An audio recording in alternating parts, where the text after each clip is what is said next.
ഇപ്പോൾ Sijo V John കൂടി ചേരുകയാണ്. സിജോ, ജയിൽ ചാടിയെ സംബന്ധിച്ച് എന്തെങ്കിലും പുതിയ വിവരങ്ങളുണ്ടോ? ദിവ്യ, നമുക്ക് ലഭിക്കുന്ന വിവരം അനുസരിച്ച് പുലർച്ചെ 1:15 ജയിൽ ചാട്ടമെന്നാണ് വിവരം ലഭിക്കുന്നത്. ഈ സെല്ലിൽ ഗോവിന്ദസ്വാമി ഒറ്റയ്ക്കാണ് ഉണ്ടായിരുന്നത്. ഈ സെല്ലിന്റെ ഇരുമ്പ് കമ്പി അറുത്ത് മാറ്റി അതിനുശേഷമാണ് അവിടെ നിന്ന് പുറത്ത് കിടക്കുന്നത്. അതിനെ തുടർന്ന് ഇയാളുടെ വസ്ത്രം ഉപയോഗിച്ച് കൂട്ടിക്കെട്ടുന്നു. അതിനുശേഷം ഇതിന് മുകളിലോട്ട് മതിലിന് മുകളിലോട്ട് എറിയുന്നു. അവിടെ ഒരു ഫെൻസിംഗ് ഉണ്ട്. ആ ഫെൻസിംഗ് കുരുക്കിയ ശേഷം അതുവഴി മുകളിലോട്ട് കയറിയെന്നാണ് നമുക്ക് ലഭിക്കുന്ന വിവരം. അതിനുശേഷം അത് ഉപയോഗിച്ച് തന്നെ താഴത്തോട്ട് ചാടുകയായിരുന്നുവെന്നും വിവരം ലഭ്യമാവുന്നുണ്ട്. ഇതിന്റെ CCTV ദൃശ്യങ്ങൾ ഉൾപ്പെടെ ശേഖരിച്ചതായും ജയിൽ വകുപ്പ് അധികൃതർ വ്യക്തമാക്കുകയും ചെയ്യുന്നുണ്ട്. എന്തായാലും പുറത്തുനിന്ന് ഗോവിന്ദസ്വാമിക്ക് ഇതുമായി ബന്ധപ്പെട്ട് സഹായം ലഭിച്ചിട്ടുണ്ട് എന്നുള്ള ഒരു വിവരം തന്നെയാണ് ഇപ്പോൾ പോലീസും അതോടൊപ്പം തന്നെ ജയിൽ വകുപ്പ് അധികൃതരും വ്യക്തമാക്കുന്നത്.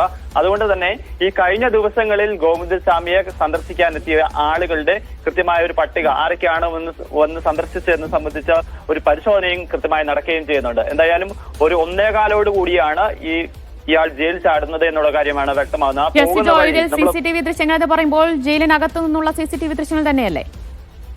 CCTV ദൃശ്യങ്ങൾ ജയിലിനകത്തു നിന്നുള്ള ദൃശ്യങ്ങളാണ് ഇപ്പോൾ ലഭ്യമായിരിക്കുന്നത്. അതനുസരിച്ചാണ് നമ്മൾ ഏകദേശം ഒരു ടൈം സ്ഥിരീകരിച്ച സംഭവം പറയുകയും ചെയ്യുന്നത്. ഇയാൾ അവിടെ നിന്ന് ഇറങ്ങിയതിനു ശേഷം ഈ ക്വാറന്റൈൻ ബ്ലോക്ക് ഉണ്ട്. ആ ക്വാറന്റൈൻ ബ്ലോക്ക് അങ്ങനെ ക്വാറന്റൈനിൽ ആരെങ്കിലും ഒക്കെ കഴിയുന്നുണ്ട് എന്നുണ്ടെങ്കിൽ അത്തരം സ്ഥലം ആളുകളെ മാത്രം പാർക്ക് ചെയ്യുന്ന സ്ഥലമാണ്. അതില്ല എന്നുണ്ടെങ്കിൽ, ക്വാറന്റൈനിൽ ആളുകൾ ഇല്ല എന്നുണ്ടെങ്കിൽ അവിടെ ആളുകൾ ഉണ്ടാവില്ല. അപ്പോൾ ആ ക്വാറന്റൈൻ ആളുകൾ ഇല്ലാത്ത സ്ഥലത്ത് കൂടിയാണ് ഇയാൾ കടന്നുപോയത് എന്നുള്ള ഒരു വിവരങ്ങളാണ് ലഭ്യമാവുന്നത്. അതുകൊണ്ടാണ് പെട്ടെന്ന് ആളുകളുടെ ആരെയും ശ്രദ്ധയിൽപ്പെടാത്തത്. അത് മാത്രമല്ല, ഈ 1:15 സമയമാണ് എന്നുള്ളത് കൊണ്ട് നമ്മൾ പുലർച്ചെ സമയമാണ്. അതുകൊണ്ട് പെട്ടെന്ന് ആളുകളുടെ ശ്രദ്ധയിൽപ്പെടുകയും ചെയ്യില്ല എന്നുള്ളതാണ്.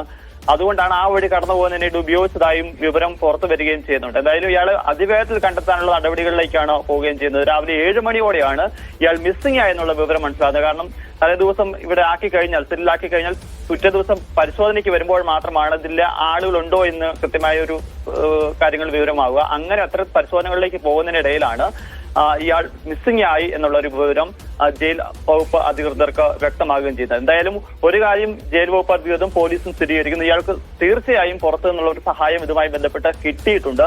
അതുകൊണ്ടാണ് അങ്ങനെ പുറത്തുനിന്ന് സഹായം കിട്ടി എന്ന് എങ്ങനെയാണ് ഉറപ്പിച്ച് പറയുന്നത്? അത് സാധൂകരിക്കുന്ന എന്തെങ്കിലും CCTV ദൃശ്യങ്ങളോ മറ്റോ ലഭിച്ചിട്ടുണ്ടോ പോലീസിന്?